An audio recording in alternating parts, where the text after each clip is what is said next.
Hi, welcome to Story Time on the Back Porch. I'm so excited. I have visited the state of Alaska, and I have learned so much about the Athabascan people. Those are people who have lived in Alaska for thousands of years, and I found a wonderful storybook to share with you. My name is Lisa, this is Lilly Belle, and this is Lyla, and let's learn about Alaskan people together. This is called Alaska Boots for Chelsea by Phyllis Adams, and the illustrations are by Kathleen Lynch.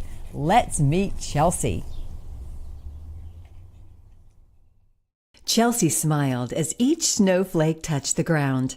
At last, she could wear her new boots. Sitsu, her great-grandmother, sewed them for her, and she couldn't wait to wear them. These are the boots our Athabascan people have used for many generations, and they will be forever warm and light if you do not get them wet, Sitsu explained. Once they are wet, they become very heavy. You'll feel like a raven without wings. You can't fly. You can't dance. Chelsea remembered this as she watched Sitsu draw a line around her feet and trace it on moose skin to make boot bottoms. Basi, thank you. Deniga, moose. Sitsu whistled softly when she sewed. She attached warm caribou fur to the moose skin. Basi, caribou, she whispered. Then she added a piece of beaver fur trim, which sat on top of each boot like little crowns. Basi, beaver, she hummed. Chelsea watched her great-grandmother's needles go up and down, creating a beaded border of flowers. She matched the colors of her beads to the pink Sitka rose and fireweed, and the blue beads matched the forget-me-not flowers. When they were finished, Sitsu braided pink yarn tassels for ties. Chelsea tried the boots on and hugged her Sitsu. Light and soft on her feet, Chelsea thought of the raven who could fly. Off she went outside to dance in the snow. Arms outreached, she twirled and danced and caught snowflakes on her tongue. Curious, a raven swooped down and peered through the trees, and an eagle soared overhead. Round and round she went. She didn't see the moose and caribou or beaver standing there, and she did not see the snowshoe hare hopping by. Chelsea continued to dance until she noticed the days were longer, and the sun's rays were slowly changing the countryside. The snow disappeared, and puddles of water were left everywhere. The moose skin bottoms of her boots got wet. She could barely lift her feet, and they were very cold. Will she lose her boots? Sadly, with tears in her eyes, Chelsea took them off and placed them in the storage cache to dry. Late one night in that quiet cache, you could hear a bump, bump, scritch, scratching sound.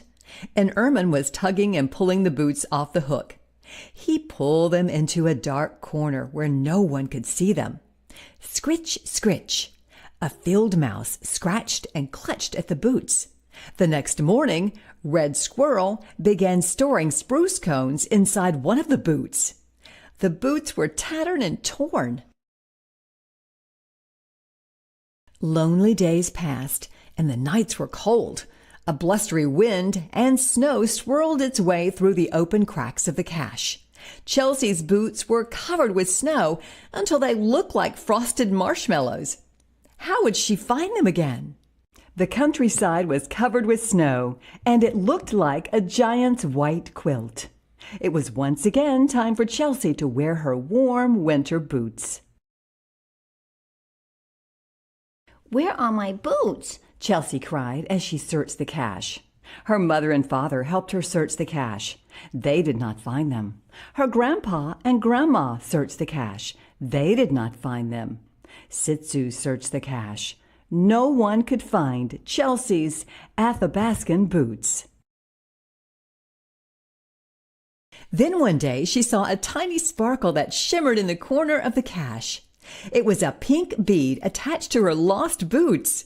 My boots! She cried. They were dry, but she noticed holes in the toes and wondered if she could ever wear those boots again. They were ruined. Her head down, Chelsea went into the house. Sitsu gave her a long hug and said, "It's okay, Skook. I'll fix them this time. It is important to listen to your elders." Sitsu mended Chelsea's boots and replaced the missing beads. Bossy, Sitsu, Chelsea said. As soon as Chelsea put her boots on, she knew she would dance again. They were as good as new. She danced at the potlatch, and everyone in the village cheered and began to dance with her. Hee-ah-ha-ah-ah. One could hear the music far and away. The animals returned one by one as they heard Chelsea's music, and each star twinkled in the moonlight.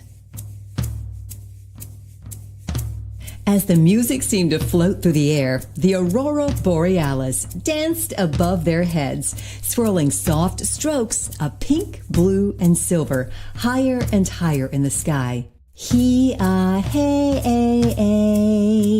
Chelsea's boots were light and soft.